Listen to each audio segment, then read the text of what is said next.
साधक लोग जो है सबसे पहले ये देखते हैं स्वर भी सम है या नहीं है, क्योंकि 90 मिनट तक आप एक ही तरफ से स्वर चल रहा होता है, आपका एक ही तरफ से सांस ले रहे हैं छोड़ रहे हैं।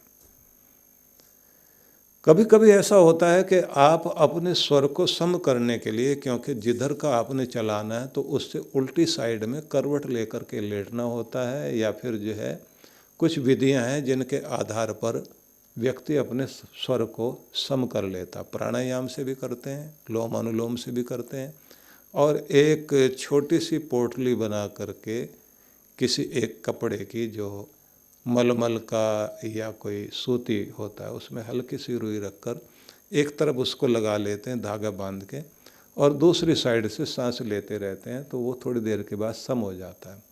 लेकिन एक और अजीब चीज़ होती है जो योगी लोग करते हैं, जिसका ध्यान में अभ्यास करेंगे कि कौन से हाथ की कौन सी मुट्ठी किस तरह से दबाकर कौन से पॉइंट को आपने दबाना है कि जिससे दोनों स्वर सम हो जाएं।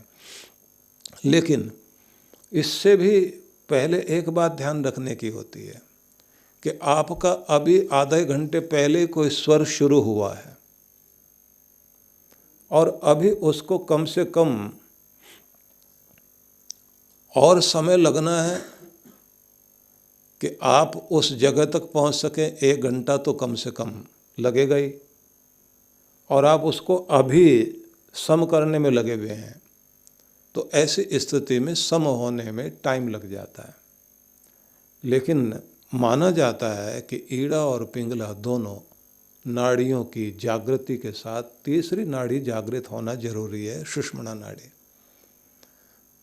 श्वास लेते हुए, श्वास की प्रक्रिया करते हुए जैसे ही आपका संतुलन सधता है, उसके बाद आप ध्यान लगाते हैं, ऊर्जा को ऊपर उठाते हैं, तो आपके ध्यान में एकदम चमत्कार होता है।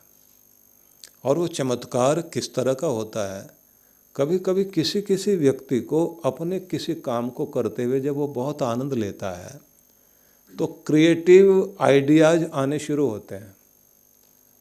एक तो होते हैं शेख चिल्ली के सपनों जैसे कोई आइडियाज का आना, वो बहुतों को आते हैं। बुरे आदमी को बुराई के आ रहे होते हैं, इसको कैसे मैंने गिराना, बुरा काम कैसे करना, उसका आइडिया उसको खूब मिलता है। चोर को चोरी के आइडिया मिल रहे होते हैं।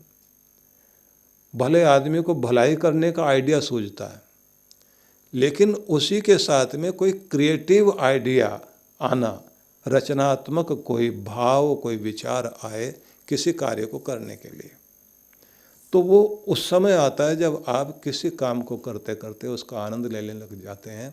तो उससे आगे और कैसे बढ़ना, उससे आगे और कैसे जाना, तो ध्यान की एक स्थिति आ जाती है। किसी चीज़ में रच बस गए आप, नई नई चीज़ें सूझेंगी आपको। इसलिए कभी भी अपने काम को, जिस काम को आप करते हैं, जिस बिजनेस को आप करते हैं, उसे कभी भी बुरा मत कहना। जिस जगह आप बैठते हैं उसे कभी कोसना नहीं।